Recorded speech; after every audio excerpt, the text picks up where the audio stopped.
Good morning, good afternoon, everybody. Shabbos Kiseitse. We are literally right in the middle of El, so everyone's hopefully doing what they're preparing.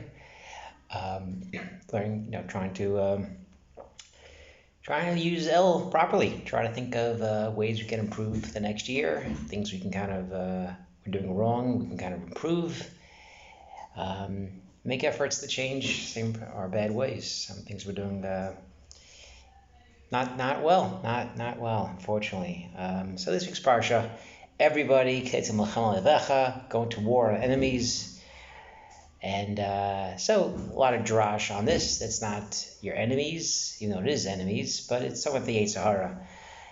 So last week I was at a bar mitzvah, Rabbi Daniel Hartstein's son, Rav Aaron, and his nephew, Yaakov Gottlieb, Chassidish dude. We're talking, and he says, I think quoted Rabbi Menachurch, I forgot who he quoted exactly, that if there's no real pshat or applicable area, then the drash is the pshat. So if there's no way to apply the mitzvah, Eglah Rufa or Ishvas Toar, Bensora Mora, it happened, didn't happen, so there's no way to really apply it, or we can't do it, so we use the drash as the pshat. Okay, take that at what it's worth. So in this week's parsha, so all the Mefarshim talk about this is Mechemes Yetzirah. We don't really have this law nowadays. As far as battles, there's different halachas, different laws, different rules. We just don't take women for prisoner, take them as wives. So this really has a lot of drash. And talking about the Yetzirah, and Hashem gives you the koach to win and to take a prisoner. And all this is really spinning out the Yetzirah. But the first piece is, and the Pri Tzadik says, Kitzei Melchama, you're going, Alevecha, and Hashem will bring you, Hashem Elokecha, and Hashem Elokecha, He will bring you, Hashem Elokecha. So Pri Tzadik says, the Son of Shalakacha is Hashem will be given in your hands, meaning the Torah. The Torah and Hashem Chadu. When you're going to battle against the Yetzirah, you take Hashem for the battle. The first step is your own. You have to first go to fight the Yetzirah. You have to go fight your battles. But if you actually do make the right effort and a true effort, it'll be easy. Hashem will win for you, and you win the battle. But the first step is your own. You have to go to the battle. Hashem will take care of it, and you'll have a captive. Your captive will be freed. The Yetzer Tov. So each day, this battle royale that takes place, the Yetzer Tov. And while we think that we know each day we're fighting, we're winning, we're not winning, but it's really with the help of Hashem. Without the help of Hashem, as Gemara says in Sukkah, without the help of Hashem, the fight, ein ozer. It's not. We can't win. Yetzirah every day gets up, every day, and as you know, every year the Yetzirah wakes up every year. The mitzvah, the avera you think about right now, which is difficult for you. You had that last year and the year before. So the Yetzirah every day thinks of new ways to get you into this trap as best as you can, to not hang out with those people and try to do the right thing. Unfortunately, some averos that we're kind of stuck, and that's kind of what we have. We have to kind of increase the Torah, and once we increase the Torah, then we remember that Hashem is Bala Kochos. Hashem really controls our koach. Then we'll definitely win this battle. But the other point is Yerach Yamim. The woman, the Eishvas Toar, she cries 1 month for her parents, and then they can get married. And the Pri Tzadik says this Yerach Yamim in Drash, the Zohar Kodesh says this is Chodesh El, this month, this Chodesh El. When we realize after the battle, after we learn Torah, and we makir Hashem, then we cry.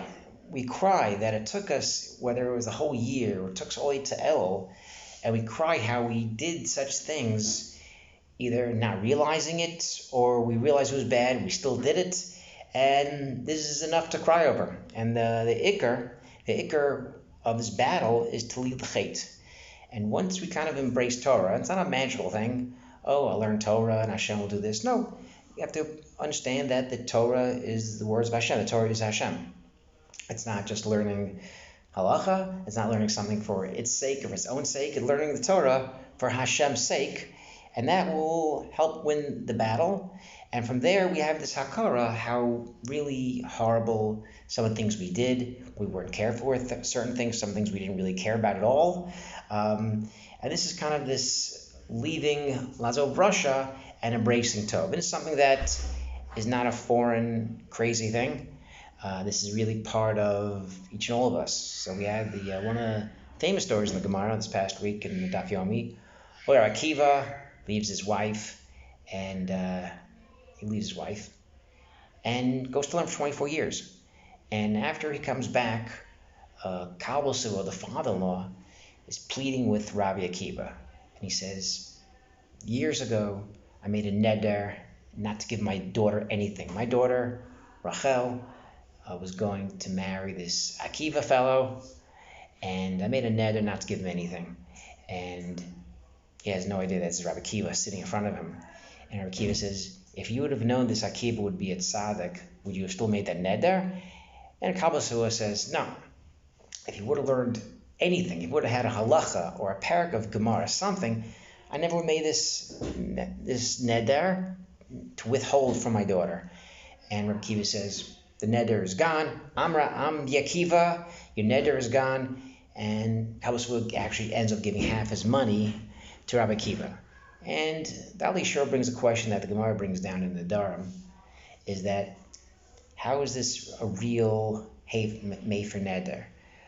To get rid of a neder, the rabbi or someone has to kind of show you something that was there from before. You make a neder, I'm not going to drive a certain car because it's not safe. Okay, a year later you find out that the car wasn't the issue, the highway was the issue, or you were the issue, whatever it was. So the neder is broken because at the time that you made the neder, something was wrong. Something either was withheld from you or the information was wrong. So the neder is gone.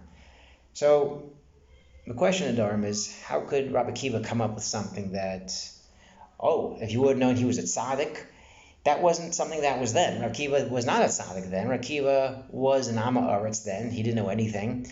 So the Gemara says this is not the case, because Rabbi Akiva had the potential all along. That's something that his wife, Rachel, saw. Rachel saw that he had the potential to be a Talmid Chacham, and the fact that he becomes Talmid Chacham 24 years later was not something that's new. It was something always embedded in Rabbi Akiva. So therefore, the neder can be broken. And Rav Olbi says this is really the same thing with us.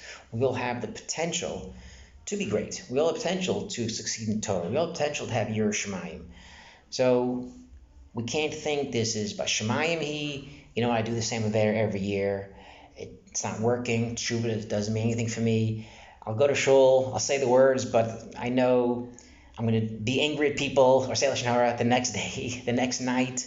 No, that's not the real thing. We all have the potential to do the right thing. It's all part of us, and we just have to kind of work on it to bring it out. And Rav Olbi says something also very interesting, is that unlike other mitzvos where it's all or nothing. So, for example, you have tzitzis. If you do 3 corners out of 4, you didn't get 3/4 of a mitzvah. You got 0. Mezuzah, you write half a mezuzah, you don't get half a mitzvah, 0, all or nothing. So Rav Olbi says something very interesting, a little bit encouraging, is that teshuva is a little different. So even if you really do know that, it's so difficult, you're going to go back to it. First of all, Hashem judges you on that day. So if you're sincere that day, that still counts as teshuva. So there's not a all or nothing deal of teshuva. So even if you feel bad, but you still can't get away from it, there's still a piece of teshuva. And the other way too. If you don't feel bad, but you can stay away from it on Rosh Hashanah, that's also a part of teshuva. Rosh Hashanah is here to kind of remember Hashem, to makir Hashem, and that in and of itself is important. So even if the next day, the next week, the next month, you're going to go back to it, Asher Hu Sham. And this is the same point he says back to the Pri Tzaddik, where just like each day the Yetzer Hara wakes up. So you're a tzaddik today, tomorrow Yetzer Hara can go, you have to fight the next battle, the next thing. Rav Elby says the same thing. Just the fact that you're going to do an Aveira the second day after Rosh Hashanah, the third day, doesn't mean that you're really a bad person Rosh Hashanah. Rosh Hashanah, you did teshuva. Unfortunately, this is the Yetzer Hara. And the Yetzer Hara comes back to us every day, stronger and stronger and stronger.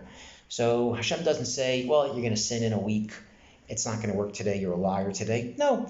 A person with sincere Rosh Hashanah, they're going to try their best to stay away from certain Aveira.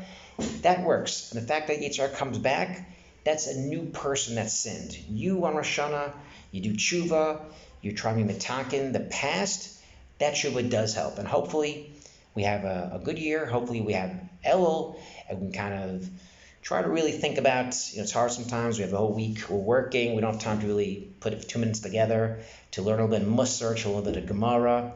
And sometimes it's tough to really put a few minutes together to think about how we can kind of improve. Do I do this too wrong? Am I get angry too much? Do I speak Lashon Hara? Should I be learning better? Should I learn someone better? Should I be davening in a different shul? Should I daven, with a different rabbi? Whatever the case is, we have to kind of think about it. Unfortunately, a lot of times we're too busy in our day and our week, running to work, taking care of the kids and all that stuff. But it's a good thing to kind of put a few minutes before davening, after davening, just to think about how we can kind of improve ourselves. And hopefully, in a year from now, we could say, we really put some thought behind teshuva, and we thought that ways to conquer the Yetzer Hara, and hopefully this year we have a great Shana Tova. Have a good Shabbos, everybody. Bye.